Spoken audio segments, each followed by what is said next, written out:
The Lagos State Ministry of Tourism, Arts and Culture has underscored the importance of young people reconnecting with their cultural roots, noting that understanding one's heritage provides a strong sense of purpose and direction.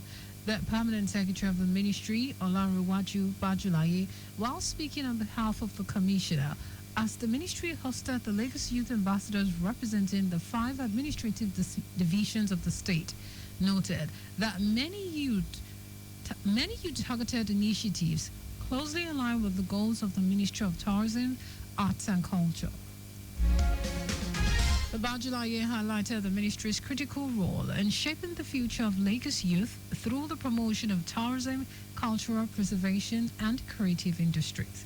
He expressed concerns over rising societal ills such as moral decay, substance abuse, and the erosion of community values, urging the youth ambassadors to become champions of cultural values and agents of positive change.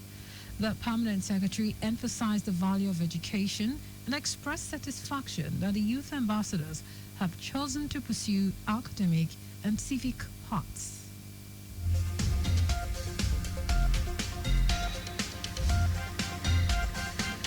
Lagos State Muslim Pilgrims Welfare Board has commenced the vaccination of its intending pilgrims against polio, meningitis, and yellow fever ahead of the 2025 Hajj exercise in the Kingdom of Saudi Arabia. The vaccination, which started on Wednesday, April 16, at the Shamsi Adisa Thuns Mosque, has been Badagry and Mushin local government areas being attended to.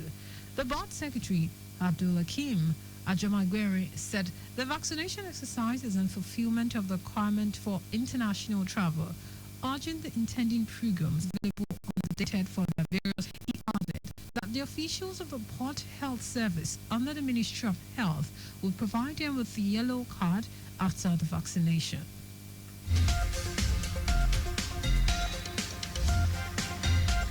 In a bid to foster lasting peace and unity across the Ibeju-Lekki and its adjoining communities, the Lagos State government convened a high-level stakeholders meeting with traditional rulers from the area. The crucial dialogue, held at the Ministry of Local Government, Chieftaincy Affairs and Rural Development Conference Room in Alausa, Ikeja, was chaired by the Commissioner, Bolaji Robert, alongside the Ministry's Permanent Secretary, Kikelomo Balariwa. The meeting was convened in response to multiple petitions and growing tensions in the Ibeju-Lekki axis, especially surrounding the installation of barriers and boundary disputes. The commissioner emphasized that the administration of Governor Babajide Sanwo-Olu will not tolerate any threats to peace or violations of established laws governing chieftaincy affairs in the state. Robert stressed that the process of installing barriers in community must support, not undermine the governance structure of the state. Consequently, the commissioner directed that any individual parading themselves as Bale without proper recognition from their rightful traditional authorities, especially when installed outside the jurisdiction of a reigning Oba, must cease such actions immediately. The commissioner assured the royal fathers that the ministry is already working on a comprehensive report which will inform appropriate next steps to restore order and trust in the chieftaincy processes across the state. He urged all traditional rulers to return to their communities with a renewed commitment to peace, dialogue, and lawful conduct, reiterating the government's readiness to hold tradition within the framework of the law.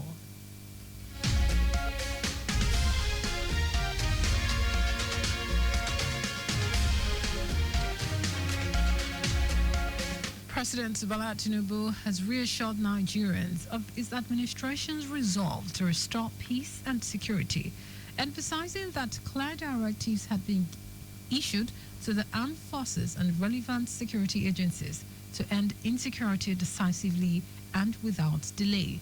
Tinubu, who stated this in his Easter message to the nation, expressed empathy with citizens affected by violence and unrest, stating that he understood the pain and fear such events had caused.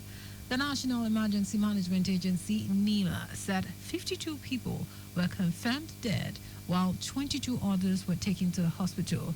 The president said he was saddened by the recent loss of lives in some parts of the country, maintaining that his administration's resolve to restore peace and security remained unshakable. He also acknowledged the economic hardships faced by many Nigerians, promising that his administration is working tirelessly to restore invest confidence, stabilize key sectors, and build an inclusive economy that serves the interest of all Nigerians.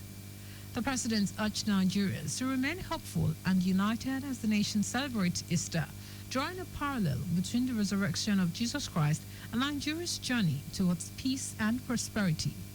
Meanwhile, the Inspector General of Police, Kayode Egbetokun, has ordered tight security measures across the country to ensure a peaceful and hitch-free holiday.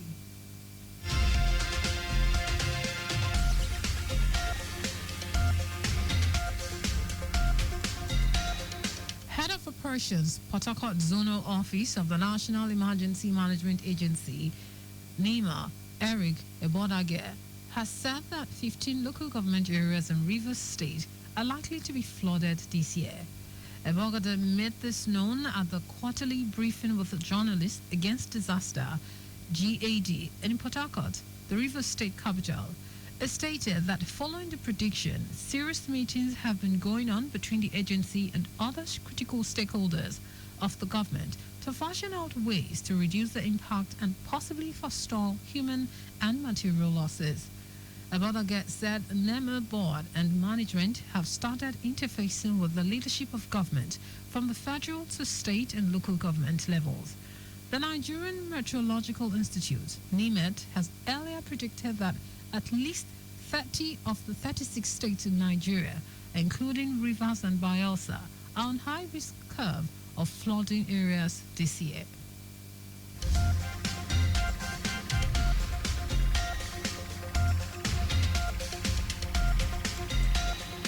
And in foreign news, a trial of nearly 200 people arrested in protest against the Turkish government has opened in Istanbul.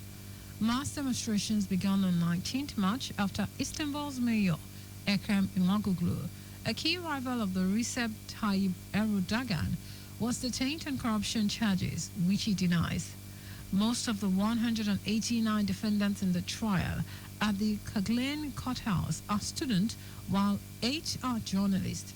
Charges against them include taking part in an illegal protest, following a crackdown on public gatherings, and failing to disperse despite warnings. According to Human Rights Watch, penalties for the charges ranges from 6 months to 5 years imprisonment. Lawyer Vayels Oke said the judge asked the judge to acquit them on the grounds that they were reporting on not participating in the protest. İmamoğlu said was due to return for the presidency in 2028 elections. His supporters see his arrest as a political move by Erdogan.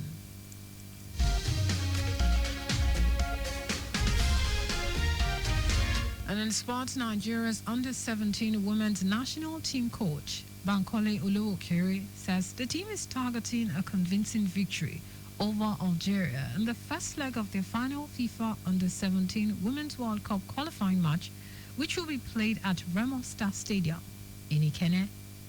Coach Olowokere has urged the Flamingos to maintain focus and intensify and go all out to dominate the North Africans.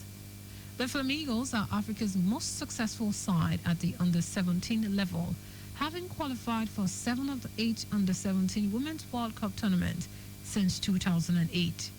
Olowokere led the team to a bronze medal finish in 2022 in India, the country's and Africa's best finish at the tournament. The coach hopes to recreate history with another set of players, which includes goal machine Harmony Chidi, Shakirat Moshood, and Aishat Animashao. The return leg is set for April 25 at the Stade Mustafa Chika in Builder, with the aggregate winner booking a ticket to Morocco 2025.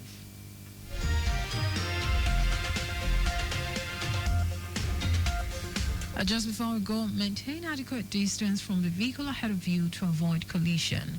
You can follow us and like all our various social media platforms: X at Traffic Radio 961, Facebook, Lagos Traffic Radio 96.1 FM, Instagram, Lagos Traffic Radio 961.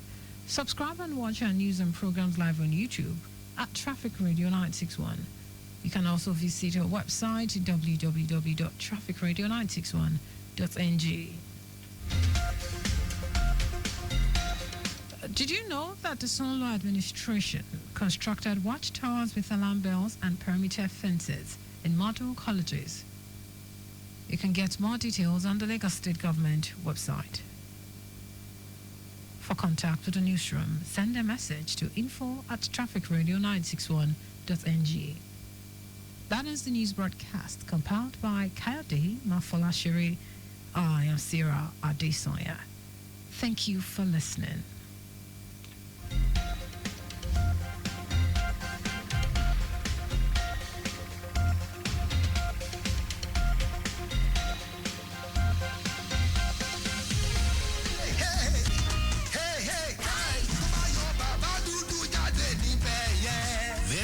Lagos, it has been observed